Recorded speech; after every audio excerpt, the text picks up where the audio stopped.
Being intentional.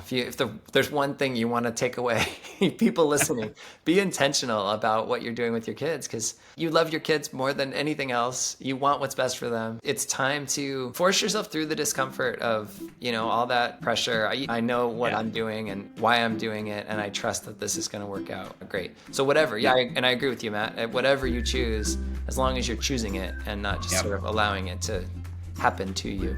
Hey, I'm Kelly Smith. Welcome to the Prenda Podcast. I'm excited today to be talking to Matt Bowman. Matt's an innovator and in education and technology.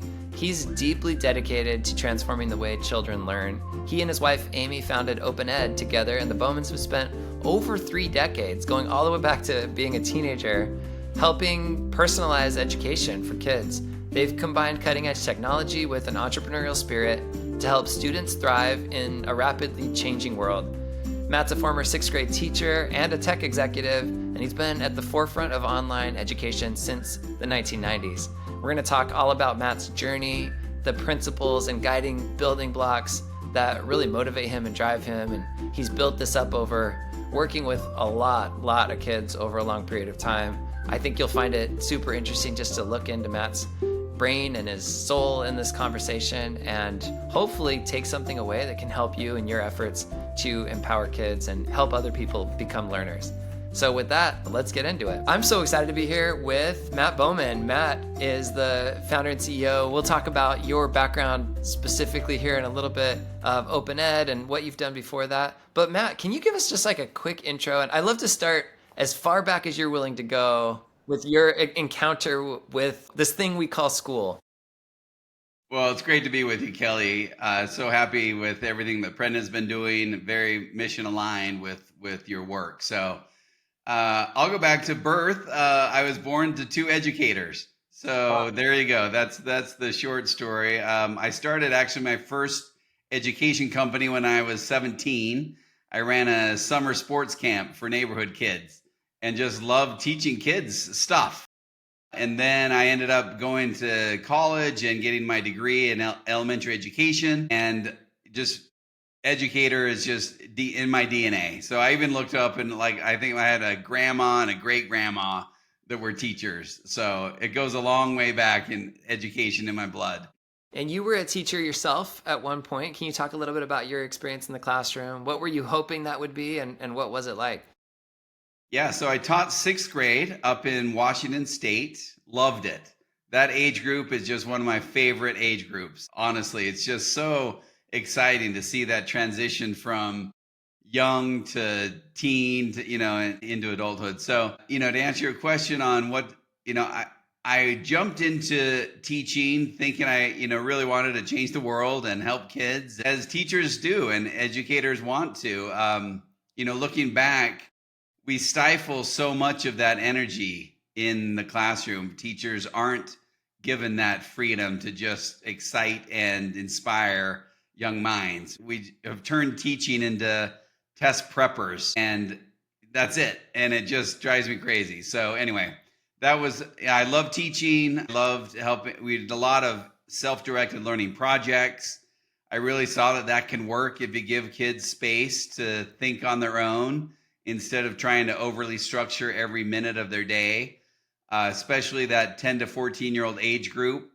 I actually got my master's degree during that time and focused my research on the 10 to 14-year-old forgotten child, because we often treat them as, they're too old for elementary school, but they're too young for high school. And so it's like, what do you do with this age group that is, research shows child development, they change more during those 4 years than any other time in their life except birth to 3. And if we think of birth to 3 change, yeah, that's massive. And then 10 to 14-year-olds, they change that next most. Well, that And whole it's rewiring. just crazy. Absolutely.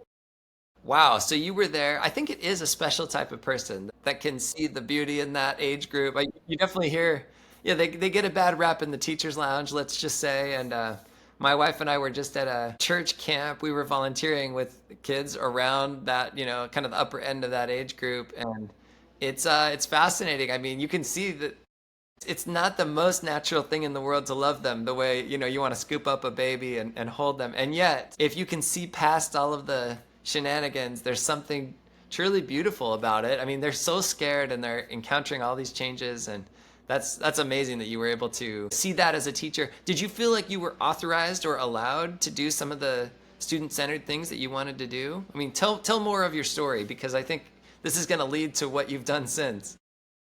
Yeah, so it was funny. I realized that early on, teachers do have a lot of control. They have some outside pressures, but at the end of the day, depending on your principal or district or whatever, but we had a really great principal, a really great team, and it was kind of like just help kids. And it was interesting. I found myself more accountable to the parents in my classroom than to the system or to administrators. And so as long as I was trying to communicate well with parents and say, here's what we're doing, here's where we're going, that was a really key learning insight for me, that the most engaged parents were the ones that really were keeping me on track and making sure that I was doing things that was helping their children. Now, Matt, let's just pause there.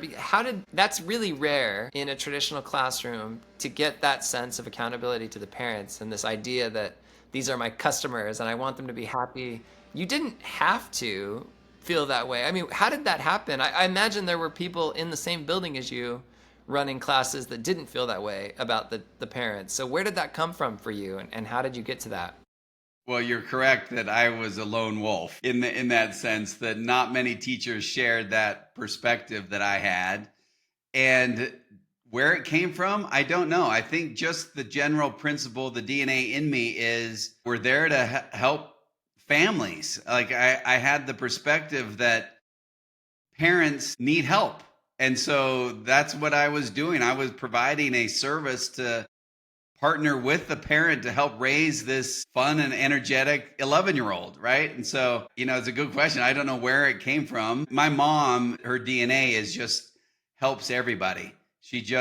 That is just who she is. And I've got to give some credit to her on that. Just raised me as just always try to help and see where people need help. And parents, especially of 11-year-olds, need help.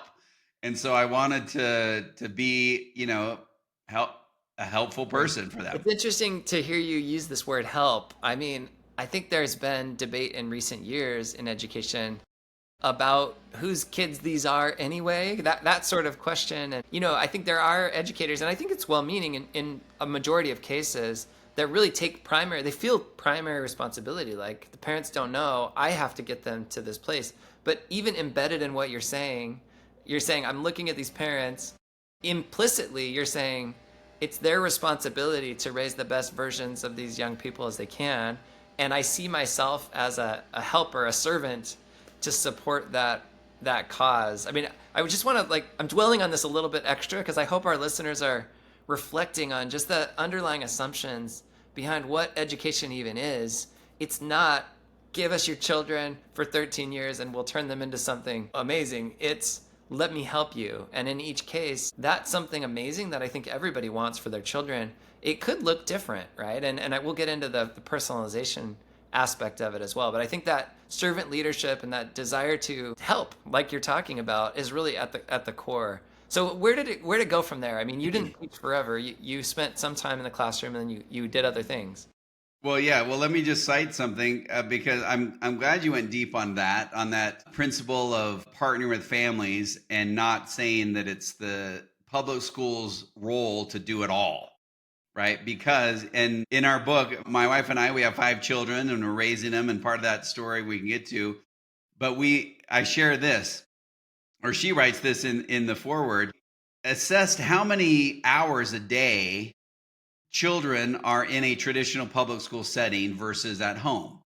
And we said, you know what, let's allocate 10 hours a day as potential learning opportunities, right? On a very generous term of what learning is, right? So we said, let's give 10 hours. That's still 14 hours that we're saying non-learning, which is probably not even accurate, but we'll just give 10. And if there's 365 days a year, that's an easy math, that's 3,650 hours. They're only in school quote unquote the public school setting for like 1,200 of those hours.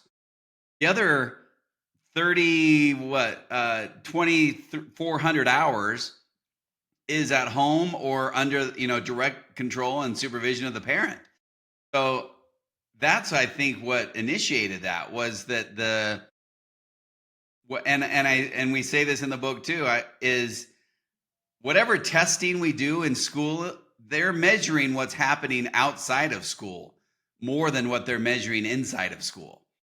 And so when I realized that, 180 days for 6.5 hours or whatever, that's such a small contribution to the child's overall learning experience that you've got to partner with parents. And it is the parents' primary role of the education of their children, and tap into all the resources that they can find to help make their child be successful. Absolutely. And it's so beautiful. I want to pause here just a minute and make sure readers know this book is really fascinating. I'm ordering my copy right now. So I've just checked out the intro work, but the title of the book is Open Education. And the subtitle I think is just fascinating. How to Reimagine Learning, Ignite Curiosity, and Prepare Your Kids for Success. Your kids, right? And I think getting back to what we're talking about, I think that's what parents want. I happen to be at a conference right now. I'm in Northern California meeting with a lot of, people thinking hard about the future, and it's mostly technology and things like that. A lot of these folks don't even have kids yet, and yet they're being proactive. They're asking themselves questions about what they want for their kids and what kind of family culture do they want to create and what educational opportunities and, what are their values and their issues. So I think what we're seeing is a generation that's coming up really much more empowered, much more proactive, as opposed to, I think what, my parents were amazing, but I think what they thought was, I'm going to send my kid to school and just make sure they do their homework and then hope that the system does its thing, right? Well, no, I mean, we could unpack all those things that you just said. It's so powerful. Yes, the next generation of parents, even if they have young kids now or they're about to have children, are asking themselves, what is the role of education, right? And traditional public school system. And I kind of have reflected on that. Things move in let's say 10 or, a couple of decades, but only 20 years ago or so, we barely had the internet, right? And so then you add in that mobile phones, and then you throw in COVID. And what I now add is kind of a messy higher ed. Yeah. Has also then thrown into that. And Michael Horn and Christensen predicted that 20 years ago, right, that higher ed would crumble a bit or consolidate. But then this last kind of nail in the coffin of what is traditionally the path to just be safe is AI. It literally has, within a year, made everyone question, now, what is the future of job? What is the future of workforce? That in and of itself is making every parent question high school diploma to college diploma to career to retire, a promise that is even legit. And it's not. And so you have to start thinking differently about education. And that's what's so fun about what we're involved in doing together. It is totally fun and it's totally interesting. And I've been shocked to see how much of that conversation, it goes quickly from, okay, AI's changed the world and learning and all of these fundamental things that we've just assumed, the assumptions are shattered, right? And yet the question and the discussion becomes, what does it mean to be human? And what does it mean to be in a human relationship and a human connection? And that's been one of my favorite things about microschools, is just being able to create this little bubble for a small group of people to form very genuine human connections, facilitated by really cool cutting edge technology. But it's not about the technology. It's about what education in some ways has always been about, way before Horace Mann, going all the way back. It's about thinking and being and experiencing this life together. So not to get too philosophical. No, I think you'll like a conversation we had around the dinner table last week, which was maybe AI is going to return us all to our communities, because you can't tell what's real or fake anymore with VEO3. It's interesting. And so all you can do is let's just return to our communities. And micro schools are a perfect example of let's just connect as a community, solve community problems, you know, rally together as a community, because you just quite frankly can't trust what, you might be seeing from some video in another Yeah. country, Too or easy another, to make. so I thought that was really insightful. Our daughter-in-law shared it was perhaps the globalization and stress we've carried upon ourselves will start to go away when you can't trust anything you see and you just got to return to your friends and neighborhood. Super interesting. I want to say we met 10 years ago, Matt. I mean, you and I, you were down in Arizona. You had been doing some great work in Utah around in the homeschool community and helping people get access to new resources, really in line with this. Can you talk about how My Tech High started and then, how that's evolved? I want people to understand what you're doing right now with Open Ed because I think there's something truly powerful and exciting about the work you're leading. Yeah, I was down in Arizona. I was meeting with charter schools, kind of exploring that world, came across what Prenda was doing. Always been a big fan of the micro school model of really returning education to its roots inside the home as the starting point, but not ending there, right? Always being able to take the next, the neighborhood and then the community and just branch out from there. So it's fun to kind of go full circle on that. So My Tech High started in 2009 during the time when my wife and I were raising our 5 children. And we were, raising our 5 children in the exact same home. We lived there the whole time. We had the same cadences, family nights, discussions, expectations, chore charts on Saturdays. Like everything was very much the same. And all 5 children were different, right? Go figure, right? Every parent realizes after you've had one, the next one is they're all different from each other. And so we started asking ourselves, well, if they're so different from each other, should we have them all do the exact same schooling experience? And the answer is no. So we started saying, well, what does each child need for their schooling experience? Once you just ask that question, it unlocks all kinds of emotions, right? Insecurity, doubt, fear, excitement, what's possible. So all those roller coaster of emotions went through us. And a charter school was just opening in our town, the first one. And our son came home and said, hey, I want to go to that charter school. My friend's going there. It sounds interesting because it's different. Yeah. And we thought, no, you can't go to a charter school. I was a public school teacher. They're, anti-public school, but of course they're not.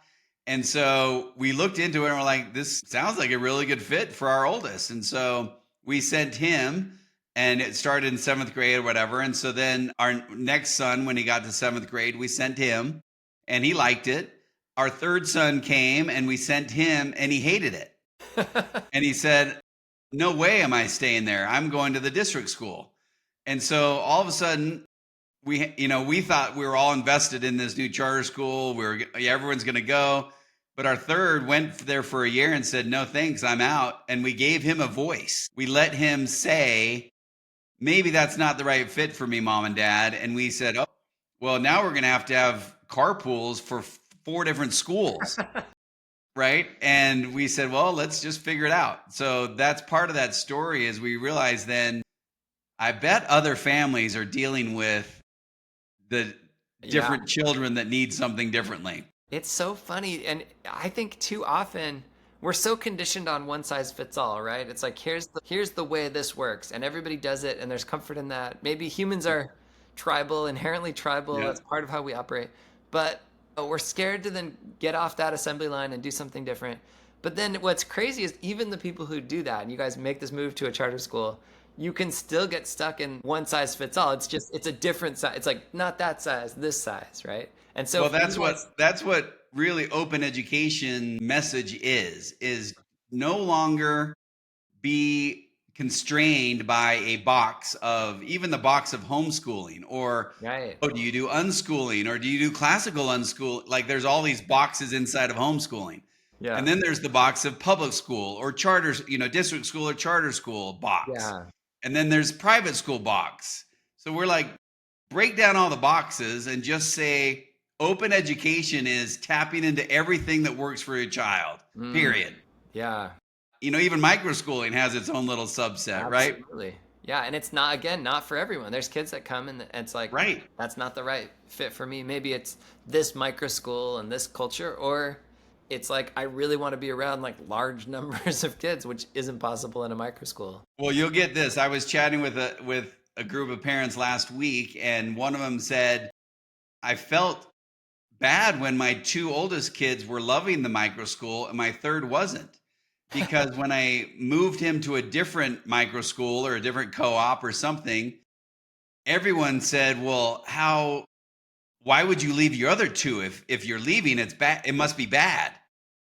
Right? That emotion is real, that if transfer one kid out but leave another kid where they are, which one am I valuing one over the other? Right. No, you're just saying what's working best for each of them. Exactly. And you see this, I mean, enlightened parents today, they shop, they look into lots of things, they're well informed, and they make choices. I mean, unfortunately, you do get that drive around town. I have too many friends that are just spending their whole days just driving kids everywhere. But to really ask themselves what's best for this child. Give us the rundown. Open education is kind of the extension or the evolution of what you guys have been doing with My Tech High, and talk a little bit about that. And I definitely want to get into these 5 principles that you guys have written down and talked about for Open Ed. So will you kind of share a little bit more about that? Yeah, for sure. So let me just end with our younger children. As they came, they ended up doing much more flexible of everything, right? Including the final one,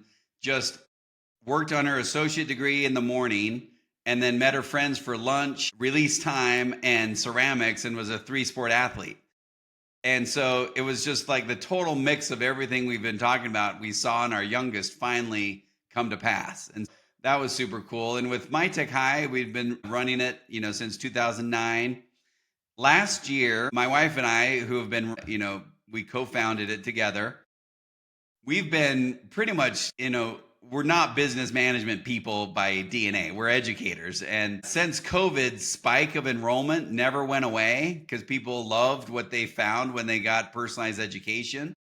We were really looking for a team of experienced business people to run it. So last July 1st, so we're coming on our 1-year anniversary, we hired an executive team to come in, and I stepped down as CEO. We hired an executive team to run it, and they have just been phenomenal. And it was funny. The first thing that they said after they got into the business a little bit said, My Tech High doesn't describe what you do. That doesn't sound naturally what you do. Because, number one, people think it's a STEM charter school. Yeah, which And there is so a high tech high that people get confused. they Right. think it was the high tech high of Yeah. San Diego. Right. They think you're, just focused on tech and STEM. And in fact, and that you're a high school. And in fact, our average age is like 9. So, Matt, your brand is a little bit off. And we said, yeah, that's kind of been the sense since day one, but we didn't know how to change it, right? Yeah. And they came in, and within a month, they said, we're rebranding as Open Ed. Okay. And they're like, Matt, we want you to write a book called Open Education. Document everything that you've done over 30 years working with kids, write it down, and that will be the headline message of open up your child's education, tap into everything that works, from microschooling to homeschooling to districts to charters to public to whatever. Like, don't judge any one category as negative. And so that's really what the openness of it is. And so that we rebranded from My Tech High to Open Ed last fall, and it's just been phenomenal. And now they're growing a ton, and Amazing. the message is going out there of people just adopting the Open Ed mindset. Those are the 5 building blocks that you're referencing. That, yeah, I'd love to just kind of go through some of those and Let's get on the list. I think it's important. begin to do it. Yeah, because you're going to get people listening to this that are thinking, yeah, sure, these lofty ideas, but where do I actually make changes in my life? So yeah, can we go through these 5 building blocks together? I have them written down, or you probably know them by Yeah, heart. I've got them. So you're right. it can be so overwhelming and cause so much stress to try to adopt an open ed mindset.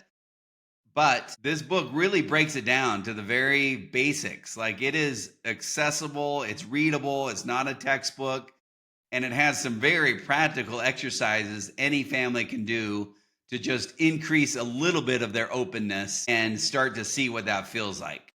So, yeah, I'll just run through these real quick. First one, embrace your child's uniqueness. You know this. How many children do you have, Kelly? I have 4, and Yeah, they're all different, just like they're all you. different. So, start there. Start by saying, you know what? Yeah, every child's different, and maybe their education should be too. Yeah, Right? That's the first building block, is just acknowledge they're not sameness. They're not identical. And how in the world can one single system serve something so unique as a human child? right. Right? So embrace that uniqueness, and I love that. And one of the stories we share in that is the Air Force back in the day did a study of like 10,000 attributes of pilots, and they designed a perfectly average cockpit seat for pilots, and it increased injuries and even deaths because nobody fit it. It was no one. Todd Rose tells this story. We've had him Yeah, on. no, that's what we cite. We cite Todd Rose's story of that. It's Is that shocking. nobody fits it. Yeah, it's a powerful like illustration of this idea that there is no such thing as that one size that you just designed the whole thing. Yep, the myth of the average student is what the myth. part of that Beautiful. chapter is. Beautiful. All right, let's go to the next one. Building block number 2, this is a powerful one. Put your kids before your reputation. I can't tell you how many people I've talked to that says, well, if I tell my aunts and uncles at the next family barbecue or family reunion that I'm doing something different, they're just going to lay into me as a bad parent. Or I need to be able to say, oh, Johnny's going to, this college or this university, or he's pre-med, or, I have to be able to say these things because of my own reputation instead of saying what's best for my child. So we really hit that head on and say, this could be the biggest stumbling block, is putting your children ahead of your reputation. Have you seen that? I absolutely have. I mean, you can think of it at so many levels, but yeah, I think the fear is so powerful, and we're very attuned to think about what other people are thinking of us. And as I think parents, we feel it even more acutely, because I think the reality is imposter syndrome is the norm, right? We all have no idea what we're doing. That first baby comes home from the hospital and you're just looking at each other like, I can't believe they let us take this child home. Exactly.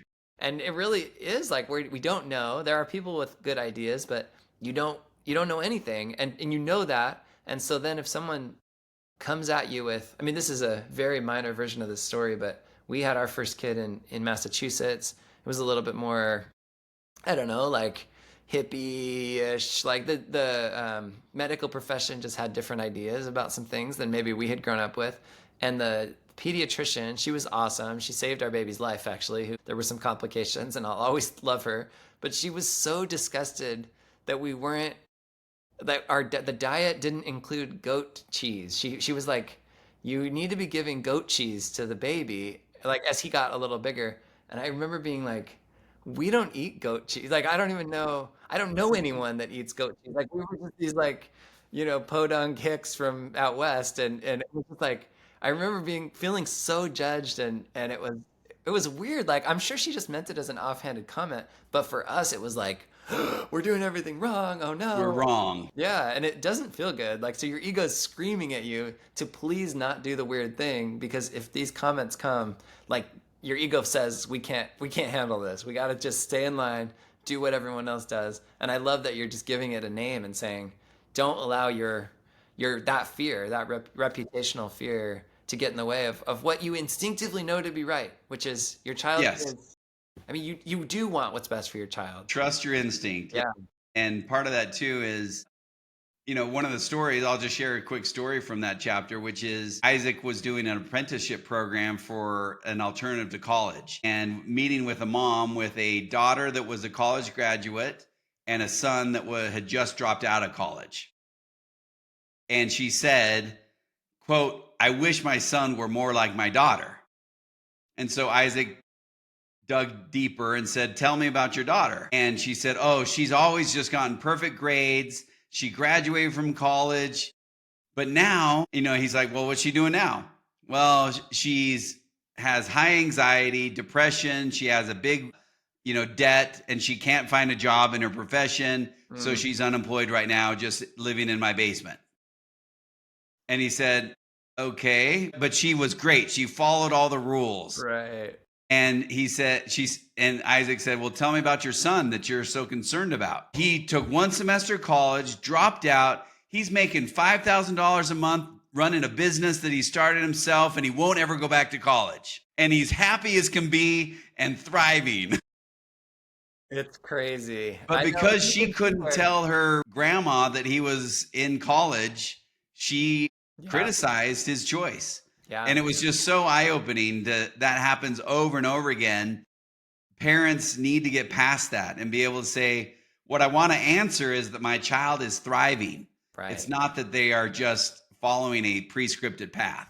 Yeah, it's beautiful. And the fear in that is I don't know if I trust myself to be the judge of thriving. And it's easier in some ways, feels safer to allow external, arbitrary standards, literal academic standards, credentials, degrees, career track, progression, resumes, like all these things that we've come to accept as the scoreboard. It's like at least I can point to the scoreboard and say, well, look, doing great, but not doing great, I think is the whole point. And so yeah, I love this one. It's so great. All right, building block number 3, map the learning landscape. So this is where it gets really tactical for families. We invite families to do kind of what we call an interests, needs, and resource analysis. What that means is try to figure out what your child is interested in. So that takes some time. You have to kind of detox them from a structured world and environment to observe what they do when they don't have to do anything. Start identifying what they're interested in naturally. And also, equally important, what they really are not interested in. Like make a list of both sides is helpful sometimes. And yes, things change and kids change, and so let it be fluid, but identify some things that they are naturally interested in and things that they just aren't naturally interested in. And each child's different, and kind of navigate that. Once you kind of identify what their interest lists are, at least today, which could change tomorrow, but later on, we'll talk about the 5th one is a 2-week learner driven sprint. So only go 2 weeks out. So Mm, that's okay. So anyway, to identify the kids' interests and then sync those with family and community needs. That's an important threshold. You can't just say, "Oh, the kid can explore whatever they want that they're interested in." There's some sort of needs that the family and community have that you need to sync with their interests. Now, the better you can align the interests with needs, the more learning occurs. Like the magic happens when those work really well together. When a family is all interested in something and that there's a need to go solve or to help or to contribute, that's where some real magic occurs. But then wrap around those needs, the balance of your interests and your needs with the resources available to you. And we start with free. Like that's a great place to start. There's lots of resources that are free and good quality. So take it from free all the way up to fee. Wherever that scale goes for you, decide, do you need to make financial adjustments in your life because some of those fee-based resources are valuable enough that you want to give up some portion of your budget to fund? Or if not, figure out where the best line of free resources or really low cost ones exist. And there really are so many. yeah. So it's like identify your family's interests, your child's interests, what are the needs, and then wrap around what are the resources I have at my fingertips in the home, in the neighborhood, online, in the community, from mentors to business coaches to tutors to AI support to Khan Academy, everything along the line. And microschools, of course, in that Yeah. is a resource and often a very low cost, affordable, accessible resource that you can access along that spectrum of free to fee. That's beautiful. Okay, so you've done all that. The parents have sort of made this map and they've tried to figure out, is now the time to just sort of like hand it to the kid, be like, hey, I've come up with your personalized plan. This is what you're doing. No, that's building block 4 is treat them as a equal equity partner in the boardroom, right? Give your child a voice. You just be surprised at how little will trust a voice of a child and just say we know better. Yeah. Now, yes, there's all the adults need to be adults in the room and provide some structure, but even our open ed logo is a parentheses, not an O, for a reason. Mm-hmm. You have to fill in the blank, but there are some structures around the edges. Yeah. And we even like quoting a parent strategy that I learned from BYU when I was there, which is love, limits, and latitude. Show a whole lot of love, give limits and structure, but then figure out the latitude amongst all that love and limits. So the same thing with your child. Give them a voice.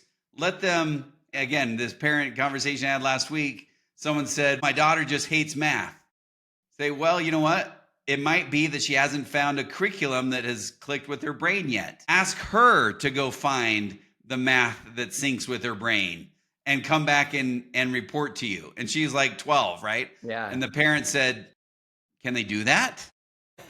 Yes. Is that allowed? Yeah. Have your 12-year-old go research and do demo accounts for a bunch of different programs, or get the books and check them out at the library or whatever. Let her research the best math program for her. That's giving them a voice instead of just saying it's adult imposed. Let's sit in this chair. We're going to do math to you, right? Yes. It's a very different experience. Yeah, we spend the first couple weeks of every student's experience in Apprenda Microschool really saying, like, let's try out some things. Like, let's try this one on, try that one on. And then we deliberately hold off on our big goal setting because we want kids climbing a mountain and staying focused, but we wait a while to do that until they've had a chance to just participate. And then our big meeting where that goal setting happens, it's called our GPS meeting. That's the guide, parent, and student sitting down together and charting that course. Really, it's incredibly powerful. And I know that's so awesome. That's exactly what the future of education looks like, Kelly. Like, it's seriously, that is where we all need to be. Yeah. Well, parents, if you're listening, you can do this without being part of Prenda or without being part of anything. You just do what Matt's talking about, like map the landscape, try some things out, listen to your kid, and then sit down together. And you'd be surprised. This is another thing that, I wasn't sure where this would go, right? People think, okay, you let the kids set the goal, then maybe they're going to set easy goals. Like, I just want to eat pizza and play video games. Our average goal is 1.8 grade levels worth of math. So if you think of going to school for a year, you would get 1.0 grade levels of content, but we're measuring mastery. So it's actually a different thing, right? You're really learning the full material. So 1.8 means almost 2 full grade levels. Almost 2 years, of mastery. And kids don't achieve that. They achieve 1.3. The microschools, it's like they're shooting high. And the fact that they're willing to do that says a lot about these kids. I think we just, like you said, we don't trust them to take that ownership. And I think you and I have both seen it enough times to say, hey, give these kids a chance, because they'll surprise you. Even the ones that you've labeled already as a problem or broken in some way.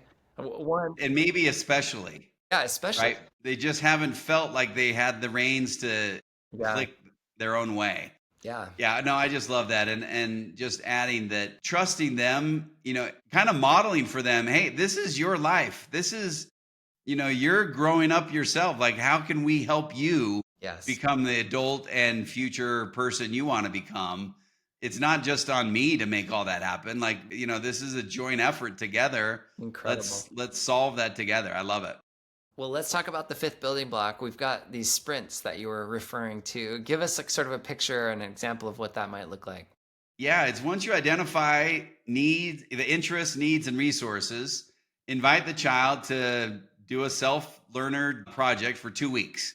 What do you want to study? What do you want to learn about? Dinosaurs, the moon, entrepreneurship, rockets, like whatever it is that they're interested in. Just say, great, study that for a couple weeks. What are the resources that we can circle and feed you with, and prepare a presentation of some sort of showcase night in 2 weeks of what you've learned, and celebrate it with food or pizza, ice cream, whatever, and have everybody just share what they've learned over the last couple weeks. Yeah. And it's not much more structured than that. Like, don't go over structured. Yeah. And what's fun is inviting them to figure out how they want to present is also fun. Ugh, Do they want to create a little card game or board game or a Kahoot or a motion, a stop motion animation film sure. or, A or a documentary poster film. board Yeah, there's or so a many things. food, like whatever it is, Right. you pick how you share it also. Wow. Yeah, I can imagine. I'm picturing myself in one of those rooms with parents who are genuinely interested and kids who feel high agency and high autonomy and driven. And then I think what the result is engagement through the roof, but also learning that will blow you away. You just, again, I think we undersell what these kids are capable of. And we think we have to sort of overscript it all and just push, push, push.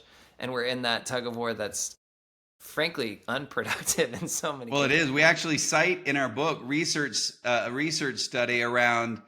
It turns out the more we try to structure learning, the less learning occurs.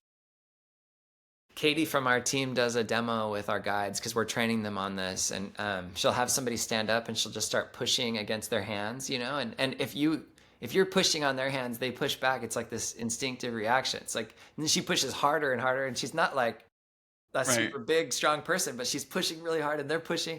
And then she's like, okay, now let's try it again. And she just sort of like, let's go. And they just kind of like, it's just easy. Like they come in and I think there's just so much power in doing that. Now that sounds fluffy and there's ways of doing that. What you're describing with love and limits and latitude, it's not just the principle of it. There's some tactics and some advice here that There can really help. are. And we spent a good chunk of the book talking about this chapter, the value of play Yes. and unstructured play, and how our society has gone way too far away from unstructured, uncontrolled by adults play. Yeah. There's so much learning that can happen both in the play itself and the idea that especially young boys learn best when they're physically exhausted. And I tell that to as many parents of young boys as I can. If they're having struggle, if they're struggling learning some math principle, have them go run around for 2 hours outside and come back and they might get it in 5 minutes. It's But if amazing. you keep going for 2 hours on math, they're never going to get it. Right. Powerful. Well, I love these building blocks. I hope people check out the book and find, just ways to apply this. I know you guys have given a lot of really good examples, and I just would love to see a world where every parent feels, one, that they're even allowed to ask these questions and think differently. It's just this permission idea. But then once you've made that leap, it's getting over the fear, and then how do I actually turn our family culture into a culture of learning. Now that's whether you're homeschooling or choosing an alternative path of some sort or Yeah, not, right? if you choose to go to your local public school as the resource and solution, that's great. Totally. As long as you've started with this is the right fit for my child. Like we don't bash on one or the other. Yeah. Just conscientiously, intentionally choose it Yes. instead of just have it be a default. Being intentional. If there's one thing you want to take away, people listening, be intentional about what you're doing with your kids because you love your kids more than anything else. You want what's best for them. It's time to, and force yourself through the discomfort of, all that pressure. You hear stories from the homeschoolers, right? That, people will corner your kid and start giving them math facts just to see if like you're really teaching anything. It's like people can be kind of awful to each other. You have to somehow allow that to be their problem and you're not worried about it, right? I know what I'm doing and why I'm doing it, and I trust that this is going to work out great. So whatever, yeah, and I agree with you, Matt. Whatever you choose, as long as you're choosing it and not just sort of allowing it to happen to you. And then we do wrap up the book with open education pathways after high school. Yeah, let's talk a little bit So, about that. oh, well, whatever time, I just wanted to point out that sometimes we resist making changes in the K-12 world because we're afraid of what will happen after high school. Yes. So just know that there are so many options, open education pathways after high school, from entrepreneurship to early college if you need it. Right. Start with your why, vocational, industry certifications, apprenticeships, internships.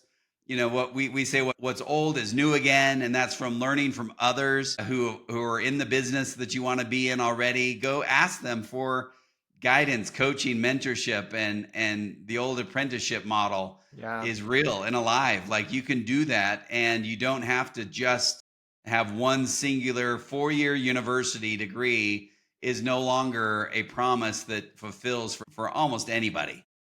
It's such a powerful point. I mean, I look back at my first micro school in my house was 2018. There were 7 kids in that class, and the youngest of them are now just graduating from high school. So I've followed these kids, right? One of them is married with a baby. One of them's off kind of pursuing a fast-moving like East Coast lifestyle. One of them is doing very vocational work. I just talked to one of the younger ones is doing an apprenticeship program in electrical work, and he's really excited to do that. And then there's another one that's, my son just graduated. He was in that class, and he's planning on, going to college and taking a high finance world. So they're all different, and you could almost see it at the time too. Right. It's fascinating to see how, but I think there's so much anxiety, and it's almost like you want to just invite everyone to breathe together. It's like, let's take some breaths and just Well, I tell that story of, I was chatting with a dad whose daughter was miserable, and it was April of that year. And I said, just kind of to challenge him, I said, don't send her back the rest of the school year. Like, there was 5 weeks left or something, and see if, see how she does. And he said, can I do that? I said, yeah, write a note, whatever your state requires to excuse her. And then he said, okay, my other concern is, will she get into a good college still if I take her out for the remainder of the year? And I was thinking she was a junior or senior or something. And so that's why he was worried about her. And I said, how old's your daughter? Like, who are we talking about? And he said, she's 8. I said, friend, take her out today. Don't ever carry the stress of, will she get into a good college right now? Like, drop that and focus on her health, well-being, joy, love of learning. Like, that will be the gift you give her, better than pressure to get into a good college. Wow. In 12, 13 years from now. Powerful advice. Yeah, I think we're trapped in this idea of like, get on the escalator and ride the escalator to the right destination. Well, Matt, this has been so much fun for me, and I just love the way you think about this, the way you talk about this. I know you've worked with, I think your estimate is 100,000 kids. I mean, you've been a presence in the world of parenting and education, and I'm lucky to know you and be, I feel like an ally and a supporter in what you're doing. Can you? I feel the same way, Kelly. You guys have been doing great work, so let's keep it up together. Let's do it. As we wrap up, I like to ask people this question of somebody that's kindled a love of learning for you in your life. Can you give a shout out or think of somebody like that? Yes, I had the great pleasure of being an experiment when I was in kindergarten, first and second grade. I had the same teacher. It was they called it a primary family in this public school. Wow. And she was my teacher for 3 years. And I just always loved her. And, as you can imagine, just that age. And she was so amazing. So get this, Kelly. So her name's Mrs. Lewis. When I went to college and was in education, I asked to go student teach at that school where I went to school. And I wasn't with her, but I didn't even know she was still there. I go to the teacher's lounge with my student teacher advisor, and she's in the teacher's lounge. Mrs. Lewis is sitting there? Mrs. Lewis is still there. And because I was apparently one of her first couple years she was teaching, and we reminisced on that K environment. She loved it and thought it was so good for kids to have kind of that multi-age group experience which is, I'm a big advocate for multi-age groups of kids. So we just reminisced on that and how much she loved it. And then the district moved away from it, because teachers didn't, some teachers didn't like it and wanted to have their own set year. It's just interesting. Wow, what an experience. But the story doesn't end there. So we connected, that was now 30 years ago that I was in college and student taught. I looked her up a few years ago and connected with her. She had retired, and she was teaching at a micro school. No way. On a farm in Heber, Utah. No. And so I went and visited her farm micro school, where she was kind of volunteering, teaching, helping them there. And it turns out that several of the kids in that micro school were enrolled through Open Ed. So that's that full circle. And then it actually is even cooler. Last month when when the book launched, I texted out and emailed out a bunch of friends and everyone, and she was on the list. She attended my book launch in May 2025 of someone who I was in class in 1975 with. That's incredible. So she is my inspiration for that, Kelly, of someone who has always cared about kids and me, and I love her more than I can even describe. Well, you can't fake that kind of connection. You can't even really teach it. I mean, you can point to it, but it sounds like a really special person. And thank you for sharing. Pretty special. She's amazing. Shout out to Mrs. Lewis, wherever you are, Heber, Utah. Well, Matt, this has been a delight. Thanks for taking the time, and I wish you all the best with Open Ed and everything you're doing. Let's keep at it. Lots of kids need this. Appreciate it. The Kindled podcast is brought to you by Prenda. Prenda makes it easy to start and run an amazing microschool based on all the ideas we talk about here on the Kindled podcast. Don't forget to follow us on social media at PrendaLearn, and if you'd like more information about starting a microschool, just go to prenda.com. Thanks for listening, and remember to keep kindling.